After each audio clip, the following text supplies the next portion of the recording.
ለመፍጠር የሞከርክ ሰው ነህ። ዛሬ ምን ተገኝቶ ነው ለማግኘት የምትሞክረው? ዛሬ ምን ተገኝቶ ነው ልታወራኝ የምትሞክረው? አብርሃም ከነሱ ጋር እነሱም ቢሆን የፈለጉትን ቃል የሚናገሩኝ በአንተ ምክንያት ነው። የትም አያውቁኝም። ፍቅርም የትም አታውቀኝም። ሩታም የትም አታውቀኝም እኮ አብርሃም።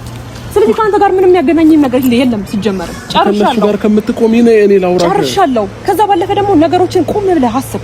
የሚወስንህን፣ የሚያከብርህን፣ የሚመጥንህን ሰው እስቲ በትክክል ለመምረጥና ህይወትን ለመኖር ሞክር እስቲ አብርሃም። እስቲ ለምንድን ነው ሞኝ የምትሆነው? ለምንድን ነው እንደ ወንድ ልጅ አቋም ኖሮክ የራስን ህይወት መምራት ማትችለው?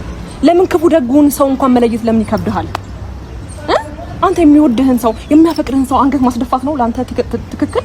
እስቲ እንኳን አንድ ቀን እንኳን በስትክክል እኔ ልታገኘኝ አልቻልክም አይደል እንዴ? ፍቃድ ኖሮ ደስታ ኤርሚ የኔ ጀግና የኔ ቆንጆ ልክልኩን ነገረችልኝ ዛሬ። አብርሃምን ጎበዝ ነሽ ማርያምን። አንድ ሰው እኮ ያንቺና ንግግር አይችልበትም። ዝም ብሎ እኮ እዛ ጩኸትና መንጫጫት ብቻ ነው እነዛ ሁለቱ። እንዳንቺ መነጋገር አይችሉም። ንግግር ትችየለ እንዴ? ትችየለ እንዴ? ምን አለበት አንቺ ብቻ ብታውሪ? ምን አለበት አንቺ ብቻ ብታውሪ? በቃ አንቺ ብቻ ብታውሪ፣ አንቺ ብቻ ብትናገሪ። ወይኔ መምናኬ ከልቤን የተናገርሽው። ይሄ ጋጠወጥ የሆነ ሰውዬው ከመልክ መልክ የለው፣ ከስራት ስራት የለው፣ ከአቋም አቋም የለው። እንዲሁም ፈጣሪ ትዕግስት ውስጠኝ። እንደው እንኳንም ልኩን ነግረሽ ከነሱ ሄርሽ። ማንም ሲጀመር ካንቺ ጋር የሚወዳደር የለም። ከሱ የተሻለ ሸበላ ቆንጆ ይመጣልሻል። ከኋላሽ ሄዶ ልክ አንቺ እንደለመንሽው እሱም የሚለምንሽ ቀን ይመጣል። አይደርስም መስሎታል፣ ይደርሳል። ከኋላሽ መጥቶ ካልተለማመጠሽ እግርሽ ላይ ካልወደቀ ምን አለች ትላላችሁ? ይሄ ባለጌ አሁን ከዚህም ፊት እንትን ሲሉት ከእንግዲህ ወደ አንቺ ለመመለስ አሰበ። ሐቋ ወጣ። ሐቋማ እንደወጣ እኮ አወቅን እኛ ድሮም እናውቃለን። አንተ አይተ መረዳት ትችል ነበር። ግን አንተ ምንድነው የፈለግከው? ድራማ መስራት ነው የፈለግከው። ከዚህም ጋር መታየት፣ እንድትወደድ ማሳየት ነው የፈለግከው። እኔ ወደዳለሁ ብለህ ራስህን ሰቀልክ። በጣም ራስህን ሰቀልክ። ግን መወደድ እንዳለው መጠላትም አለ። ይሄ እንዳለው ረሳ። የሰው ልጅ ይዘራውን ያጭዳል። አንተም ደግሞ በተራክ መጣ። ሩታ ዛሬ ትክክለኛ ነገር አወራች። እኔ በህይወቴ አንተን አልተውም። ምክንያቱም ማንነቴ እኔ እንዲህ ስለሆንኩ ማንም ሰው መቀበል አይችልም። እንደዚህ እኔን ሰው መቀበል ስለማይችል እኔ የምኖረው ከአንተ ጋር ነው። የርክበት የገባበት ገብቼ እከተልሃለሁ። ገባ? ዛሬ ትክክለኛ ነገር ነው ያወራችው። ዙራ የራሷ ማንነቷን በትክክል ነው ያወራችው ሩታ ዛሬ። እሷ ነች እየተከተለችው እያለችው። ደግሞ እኮ አንቺ የራስሽን አስከብሪ፣ ራስሽን እንደዚህ አድርጌ፣ አንቺ ራስሽን አስከብሪ። መጀመሪያ ሰው የራሱን ሳይቀስ የሌላውን ያወራል።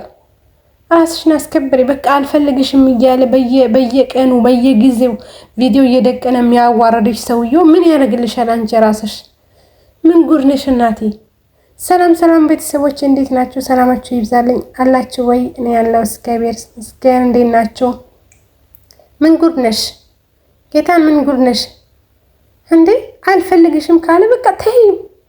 ይሄኔ እኮ አንቺ ባትከታይ ኖሮ ሁሉም ነገር ሲቶ ካንቺ ተከትሎሽ መጥቶ ካንቺ ጋር ይኖር ነበረ። ግን ስለምትከታይ ነው። እኔ አቋሙን አውቀዋለሁ። እኔ ፍላጎቱን አውቃለሁ። አንድ ሰው የፈለገውን ነገር ካወቅሽ እሱም እንደሚፈልግ ካወቀ ከእንግዲህ ይኸው እያስረዳችሁት ነው፣ እያሳያችሁት ነው፣ እየነገራችሁት ነው። ለምንድን ነው የማይመለሰው ነው? ምን ነው አንቺ ብቻ አወቅኩ። ይሄን ያህል የአብርሃምን ማንነት የምታውቂ ከሆነ ከመጀመሪያው ለምን ፈታሽ? ለምን በስርዓቱ አላሽም? ይሄን ያህል አወቅኩ ካልሽ ባለሽን ማንነቱን ትክክለኛ ጸባውን ይሄን ያህል የምታውቂ ከሆነ ለምኑ ፈታሽ? መጀመሪያ ለምን አልቀጣሽም? ለምን አልመለሽም? መጀመሪያ ሳትፈቺ በፊት። አሁን ደግሞ ፈታው ብለሽ ከመጣሽ በኋላ ይሄ ሁሉ መንጫጫት። አወቅኩ ጸባውን አወቅኩ። ሌላ ሴት ልከሽ፣ ሌላ የድሮ ፍቅረኛው ቤቱ ድረስ ልከሽለት ለወላ ትናንትና በእናት ፍቅርም ለራሷ እንትን እያደረገች ነበር፣ ለራሷ እያባበለች ነበር።